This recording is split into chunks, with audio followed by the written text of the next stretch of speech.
Guys, Mark here. If you're new to the channel, welcome, and if you are a long-time fan, thank you so much for following. So I got so many questions and comments asking me about the Grotto's auto filtration and just the whole filtration system in general.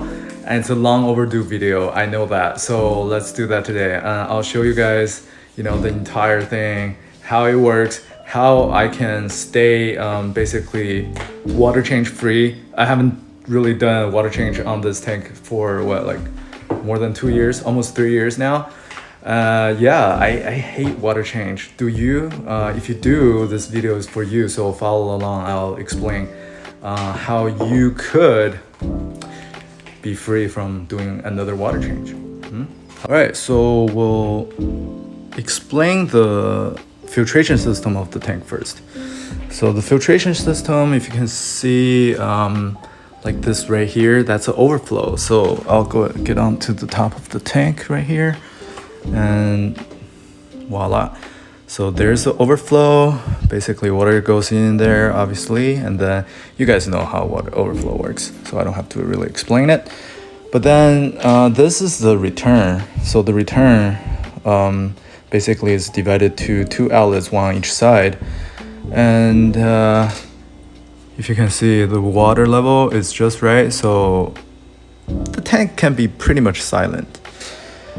And then we'll have to move down to the bottom of the tank and let you guys see my messy internal of this cabinet.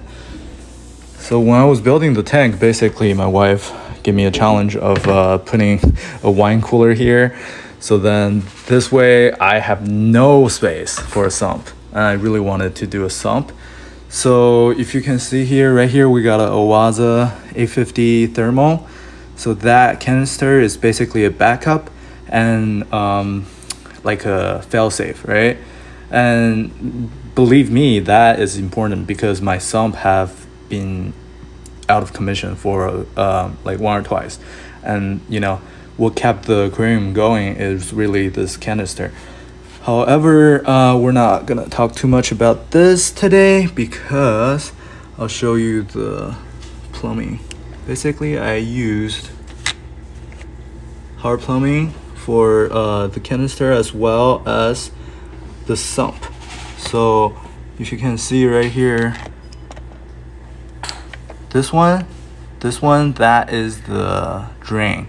So it drains down from I'm sorry, actually this one is actually a manual water change valve.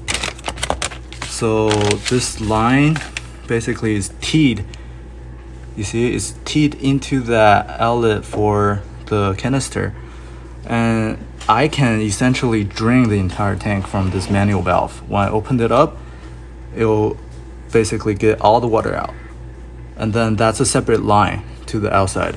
And then so whatever that's in the back, like for example this pipe right here with the huge bowl valve in the back, that's actually the drain for the sump, and then they all go out to the house. So you see that hole right here, so that's a drywall, and then we go about 5 feet, I want to say, out through the wall to the other side of the wall, and then that's where we have our sump. And the sump is outside of the house for a few reasons. I'll explain why. All right, so here we're at the outside of the house. So right here, that's the sump enclosure, and then on the other side of the wall, that's where the fish tank is situated. So remember the hole on the bottom of the tank that goes to the outside of the tank? Yep, it's right here. So this line, that's the drain line. The drain goes into the sump, and then if you see the black lines, so right here, this one, it's a little unorganized right now because it's just, it's unorganized basically. I'm not gonna find excuse for it. Right here, this line is the drain actually for the water change system. All right, so this black line right here, that is the drain line for the auto water change system.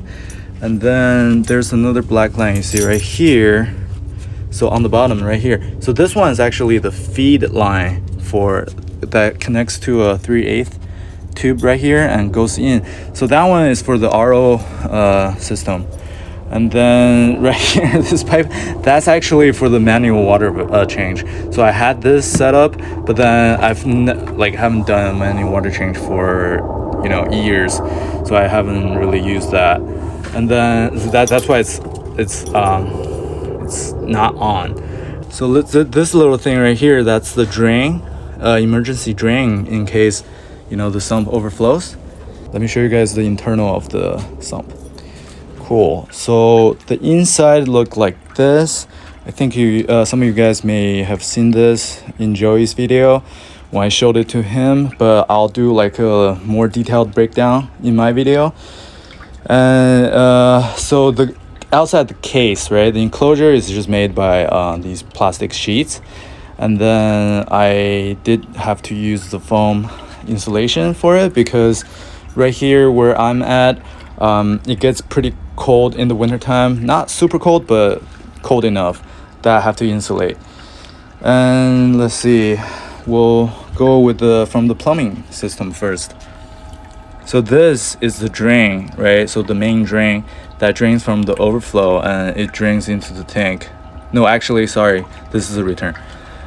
This is the drain, right? So this drain drains out, see, goes all the way to this side of the tank, and then it drains into the first chamber. And then let me see here.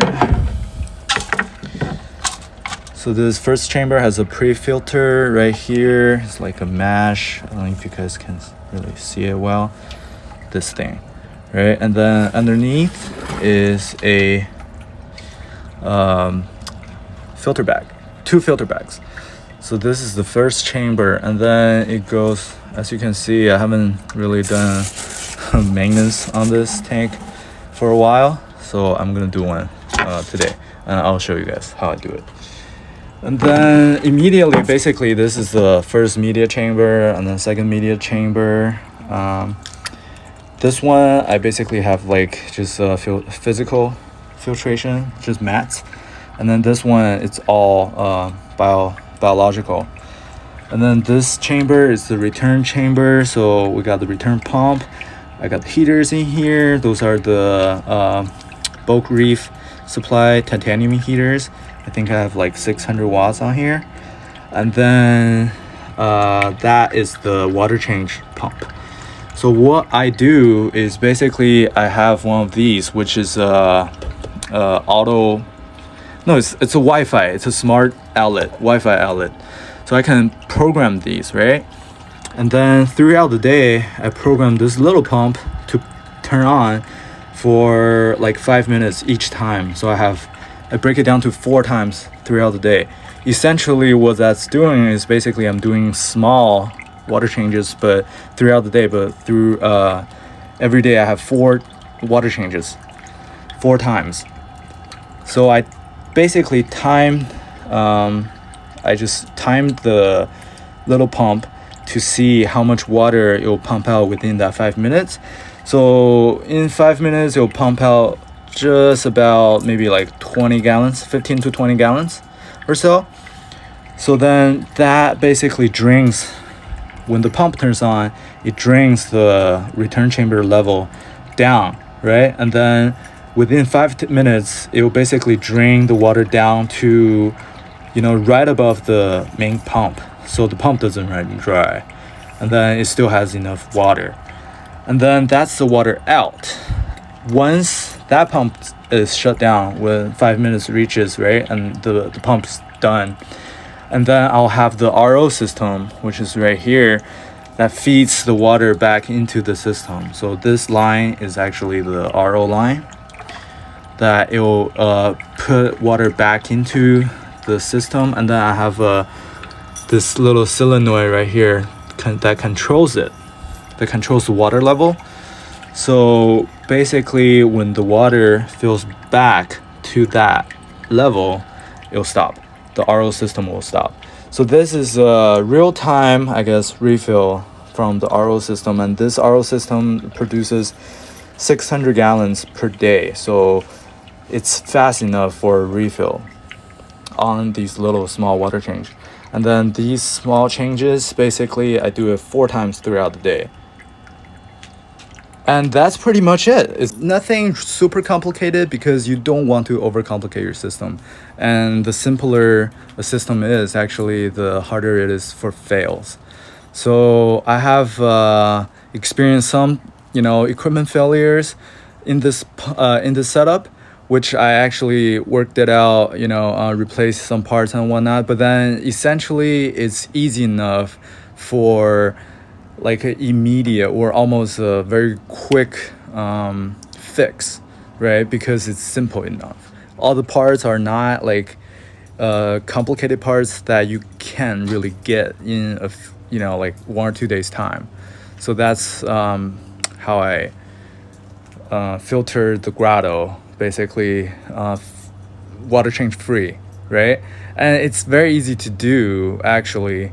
If you can't make a drain to the outside of your house, maybe you can drain it into like a container, and then you just basically dump out the container and then prepare the new water in another container. That way you can do that as well. Or you can just actually use the method that I use, basically set up a solenoid to control the water level, refill water level, and then once that refill water level is reached, the solenoid shuts the water off. That way you can tap into your water source, right? So from like your tap water, or if you have a RO, right, then it's even easier.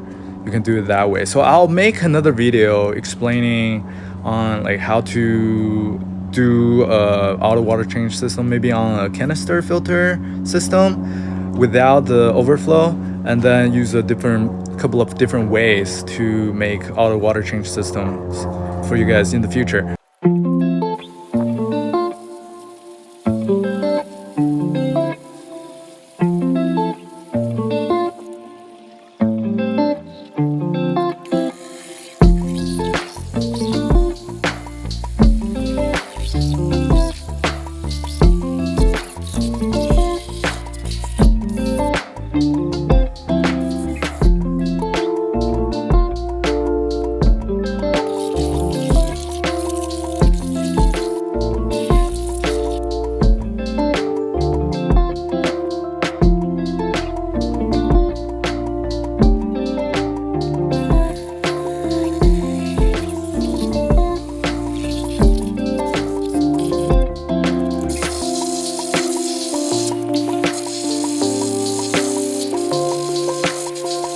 Alright, thanks so much for watching. Hope you enjoyed the video, and I hope that I potentially could eliminate water change requirements for you in the future, and we can enjoy the hobby more instead of just doing water change all the time. Some people enjoy that, but personally I don't know how you feel about water change. So leave a comment down below to let me know, are you in the enjoy water change camp or the hate water change camp, which is my camp. All right, I'll see you guys in the next one. Thank you.